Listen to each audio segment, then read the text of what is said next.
Bismillahirrahmanirrahim. Waltakum minkum ummatun yad'una ilal khairi wa ya'muruna bil ma'ruf wa yanhauna 'anil munkar. Assalamualaikum warahmatullahi wabarakatuh. Alhamdulillah wassalatu wassalamu ala rasulillah mabad. Allah berfirman, wajahidu bi amwalikum wa anfusikum.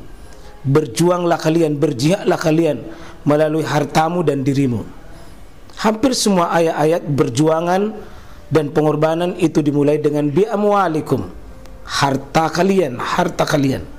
Saya mengajak secara praktis dan kami sudah buktikan. Rp1.000 itu bisa luar biasa dahsyat. Bisa beli mobil, bisa buat kuburan, ya, bisa membangun masjid. Uang 1.000. Mari kita satukan uang 1.000 kita. Nanti kami jemput di rekening ini, insya Allah bisa kita buat. Di rekening ini, insya Allah kita buat sebuah kekuatan umat dengan Rp1.000. Rp1.000 dahsyat. Sering kita baca itu di surah Kahfi, dia terakhir ya, 103 ini coba. Ada di situ manusia, hal nunabbiukum bil akhsarina a'mala. Inginkah kami beritahu kepada kamu, nunabbiukum, kami beritakan padamu, bil akhsarin, orang yang paling merugi, a'mala, dalam amalan-amalannya. Allah mengatakan begitu, hal nunabbiukum bil akhsarina a'mala. Inginkah aku beritakan padamu orang yang paling merugi dalam beramal? Siapa itu? Alladzina dalla sa'yuhum fil hayatid dunya wa hum yahsabuna, apalagi yahsabuna anhum wa yusinuna sun'a. Orang yang paling merugi dalam beramal adalah orang yang melakukan sebuah amalan, dia menyangka dirinya dalam keadaan sudah baik,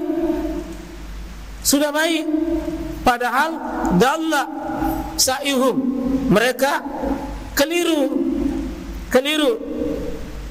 Ya, di akhir surah Kahfi itu mengajarkan kita, Pak, orang yang melakukan ibadah tekun,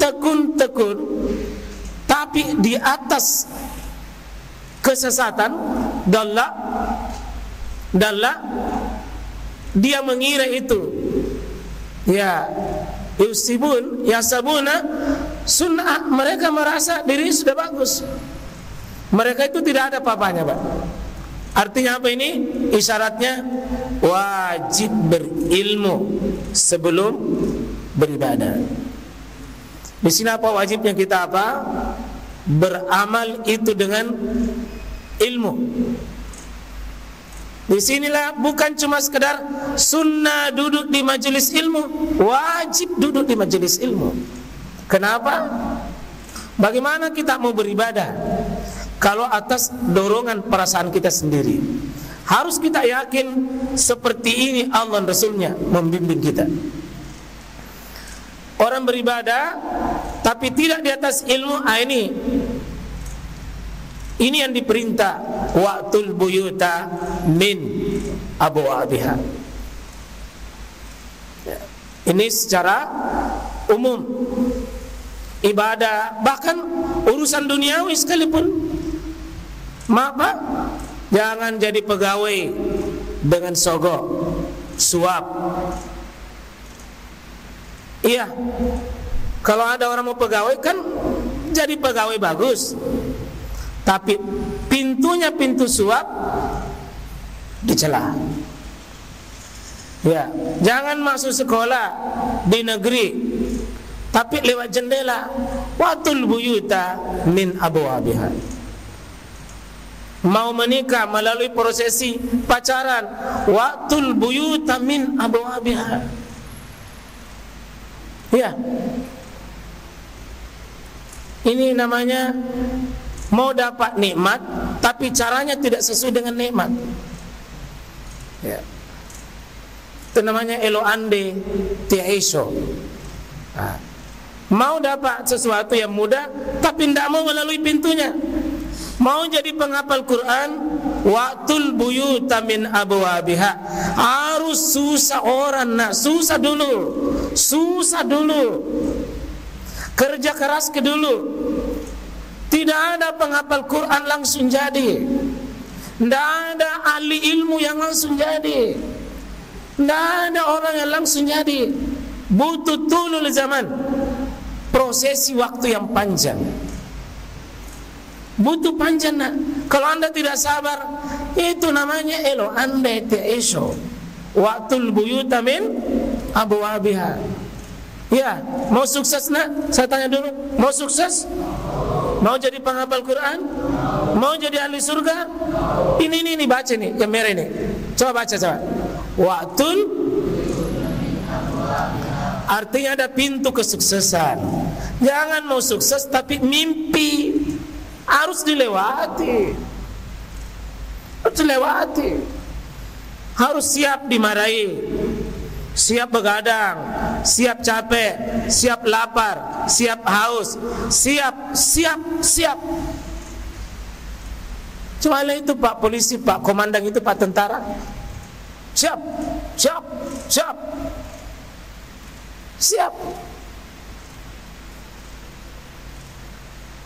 Kita siapkan mental.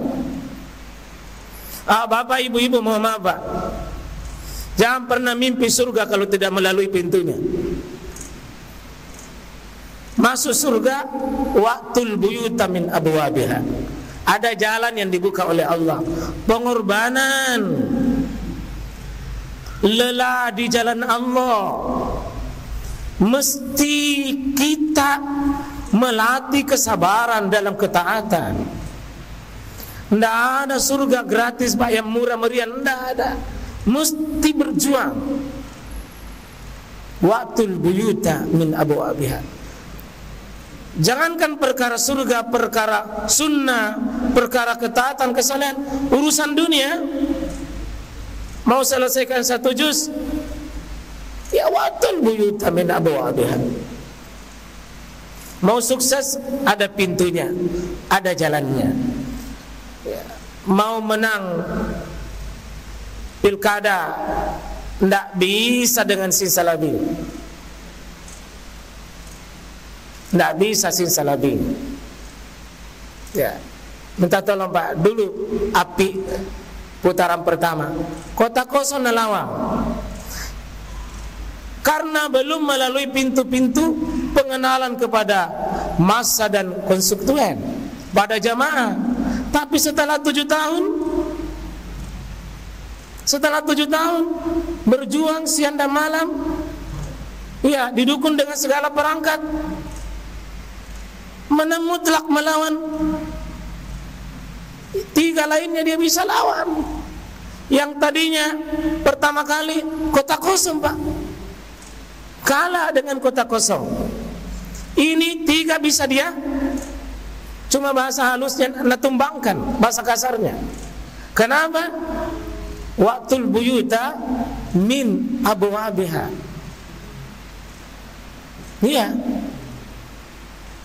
Jadi jangan rindu, Pak, sebuah kesuksesan tanpa sebuah pintu yang dibuka. Pintu ilmu, coba lihat. Di mana ulama? Adakah ulama-ulama besar hari ini yang tidak berkeringat dulu berjuang, Pak? Berkeringat berjuang itu payah dulu, baru bisa dapatkan ilmu. Ya, makareso patawan asenguge. Harus ke dulu waqtul buyuta min abwabiha. Jangan memetik buah kalau kita tidak menanam, Pak. Tanam dulu waqtul buyuta min abwabiha. Ini dalam perkara duniawi, perkara akhirat, masuk ini. Ya. Yang kedua, tentunya kaidah ini, kaidah agung yang sangat besar, itu berlaku dalam, ya, sangat penting memperhatikan wasilah dengan tujuan. wasilah dengan tujuan. Tujuan tidak bisa dipisahkan dengan wasilahnya. Ada kaidah itu? Ma la yatimul wajib illa bihi fahuwa wajibun. Ma la yatimul wajib illa bihi, kalau ada perkara wajib sebagai tujuan dan tidak bisa terlaksana wajib itu illa bihi, kecuali dengannya itu, yang menyertai itu baru bisa sampai di tujuannya, maka yang menyertai tentang tujuan wajib itu namanya wasilah, maka itu juga wajib. Dan itu kaidahnya, al-wasilu laha al-hukmu bimaqasid, bahwa perantara atau alat, wasilah, sarana itu hukumnya sama dengan hukum tujuan. Jadi kalau tujuannya itu wajib, maka wasilah yang menyertainya juga itu wajib. Wajib. Contoh dalam banyak hal, haji itu wajib, maka kendaraan untuk bisa sampai ke tanah suci juga wajib. Ibadah itu wajib, maka untuk bisa lakukan wajib, wajib pula ilmunya. Kalau ilmu itu wajib, maka belajar itu juga wajib. Kalau dengan taklim ini kita cara tak belajar baru sisa sampai di ilmu, taklim itu juga wajib. Kalau membayar piorang baru bisa sampai di tujuan, maka membayar itu juga wajib. Itu namanya wasilah dengan tujuan. Tidak bisa terpisah, Pak. Tidak bisa terpisah. Ya, ma la yatimul wajib illa bihi fahuwa wajib. Ya, al-wasail laha al-hukmu bimaqasid. Ini kaidah sangat penting, dan ini nanti akan berlaku jika tujuannya adalah haram, maka wasilah yang menyertainya juga haram. Meskipun alat wasilah itu sepertinya halal. Contoh, Pak, jual lilin merah sebagai wasilah menuju kemusyrikan. Musyrik adalah perkara haram, maka menjual alat-alat yang berkaitan dengan itu juga haram. Iya. Jadi jika berzina itu adalah haram, maka seluruh wasilah yang menyertai perzinahan itu haram.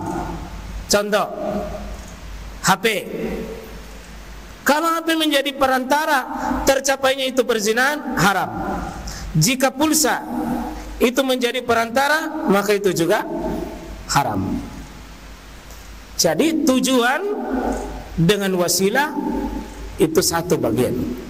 Meskipun kadang-kadang wasilah itu kelihatan halal, tapi karena ditahu maksudnya dan tidak mustarak, tidak bercabang, Pak.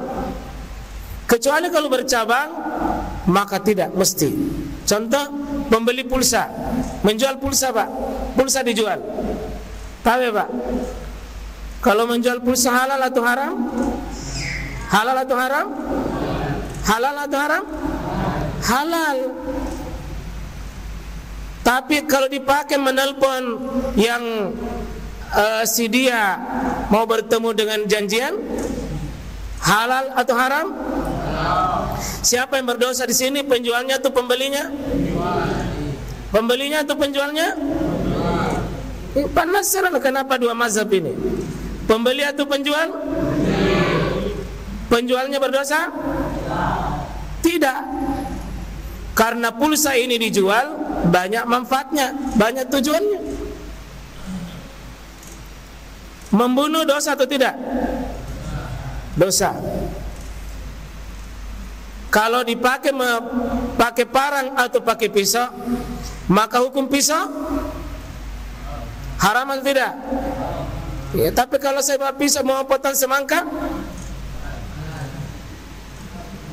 tapi pisau itu juga nak pakai membunuh, tergantung dari niatnya bawa pisau. Ya. Ada yang tanya saya, ini mau menjelang Natal, dia kreator untuk bikin kreasi-kreasi Natalan. Sekarang memperingati Natal bagi umat Islam boleh atau tidak? Tidak boleh. Segala model dan bentuknya tidak boleh. Karena itu wasilah dan sarana kepada kekufuran. Sekarang saya sebagai desainer, saya bikinkan itu, halal atau tidak? Halal atau tidak?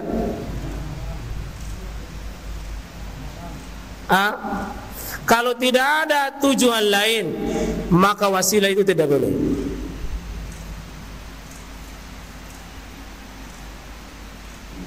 Tapi saya ojek, Grab, saya ambil orang di tengah jalan, saya tahu dia mau ke Jalan Nusantara, saya antar dia ke Jalan Nusantara yang tempatnya itu hidung belang, yang tidak pernah puas dengan pasangannya, dia cari pasangan lain. Saya tahu, saya kan Grab, antar ke situ dia. Tujuannya haram, wasilahnya saya antar. Halal atau haram? Kenapa halal sedikit? Haram atau halal? Halal. Saya tukang Grab, saya mengantar orang yang begitu. Saya tahu dia mau ke situ. Itu namanya membantu mencapai tujuannya. Tidak boleh.